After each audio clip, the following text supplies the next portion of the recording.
पुस्तक समीक्षा। पुस्तक जीना इसी का नाम है। साझा काव्य संग्रह।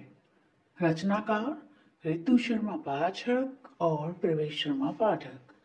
संपादिका पूनम पाठक बदायूं। समीक्षक सीपी सुमन। आज हम साहित्य के एक संगम पर खड़े हैं। इस स्थान पर एक तरफ है गंगा की लहरों जैसी 75 कविताएं, तो दूसरी तरफ है यमुना की लहरों जैसी 62 कविताएं।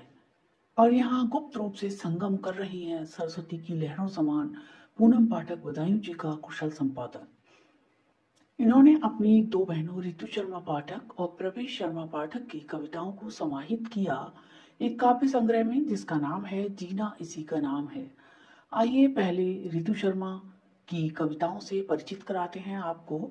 आपकी हर कविता अपने आप में एक कहानी बुनती है।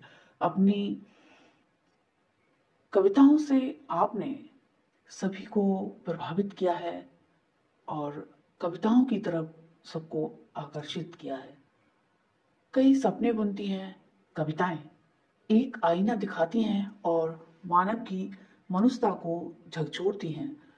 यथा कुछ पंक्तियां, त्योहार कुछ कहने आते हैं, हमें प्रेम की सीख बताते हैं। बेटियां मधुर एहसास होती हैं, दो कुलों का मान रखती हैं। स्त्री कठपुतली नहीं है, वह सबको सुनती है, समझती है, सबको जोड़ती है।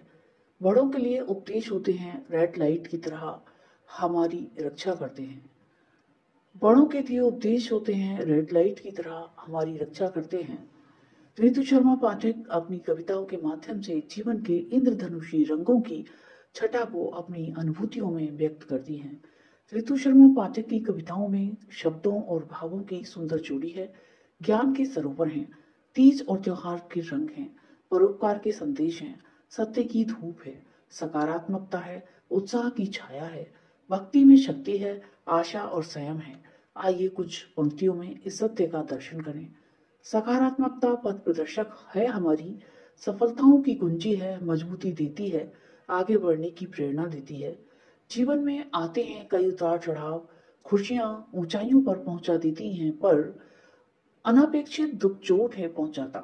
पर आत्मविश्वास बनाए रखना, धैर्य कभी न खोना। अगर पुतला बोल सकता तो कहता, कितना मारोगे तुम मुझे, अपने अंदर जो रावण हो उसको तो मिटाते चलो। जब भी कोई त्योहार आता है तो चांद बहुत हंसता है। चांद को देख ईद मनाई जाती है, करवा चौथ और शरद पूर्णिमा। अगर ये जमीन पर होता तो चांद के लिए भी लोग लड़ जाते। क्या चांद को हंसने देते लोग? शब्दकोश में शब्दों के अर्थ हैं, न समझने पर सभी व्यर्थ हैं। सही सब सही अर्थ समझने में आजकल इंसान बड़ा ही असमर्थ है। वास्तव में ऋतु शर्मा पाठक की कविताओं में पौराणिक चिंतन और आध्यात्मिकता का गहरा प्रभाव है। आइए अब यमुना की लहरों समान कविताओं की धारा को देखें, जिसे प्रवाहित किया है प्रवेश शर्मा पाठक ने। भारतीय साहित्य की मूल भाव भूमि को आध्यात्मिक माना गया है। प्रवेश शर्मा पाठक का काव्य साहित्य ऐसा ही है। प्रवेश शर्मा पाठक की कविताओं में जीवन के अर्थ का विस्तार समाहित है, मन की आहट और हलचल की सार्थक अभिव्यक्ति है। आइए इसे आप भी महसूस कीजिए कुछ पंक्तियों द्वारा। पाश्चात्य सभ्यता जो अपनाओगे, जीवन को संकटमय बनाओगे। धरती प्रकृति की कन्या है, घर की बंद अलमारी में बंद किताबें कभी चीख कर कभी सिसक कर कहती हैं, कभी तुम मोबाइल छोड़कर हमें भी देखो सुनो। खुशियां नहीं मिलती बाजार में, ये तो होती हैं दिल और दिमाग में। ये सच है पृथ्वी हमेशा रहेगी, बात सिर्फ प्रकृति बचाने की है। ये सच है रिश्ते खत्म नहीं होंगे, बात सिर्फ रिश्ते निभाने की है। चित्रकार हो या लेखक, जब तक वह बंधन में बंधा है, वह सच्चा चित्र नहीं बना सकता, वह सच नहीं लिख सकता। प्रवेश शर्मा पाठक की कविताओं में भारत की शोभा है, किताबों की आवाज है, संस्कारों की यात्रा है, पीपल के पत्ते हैं, बेला के फूल हैं।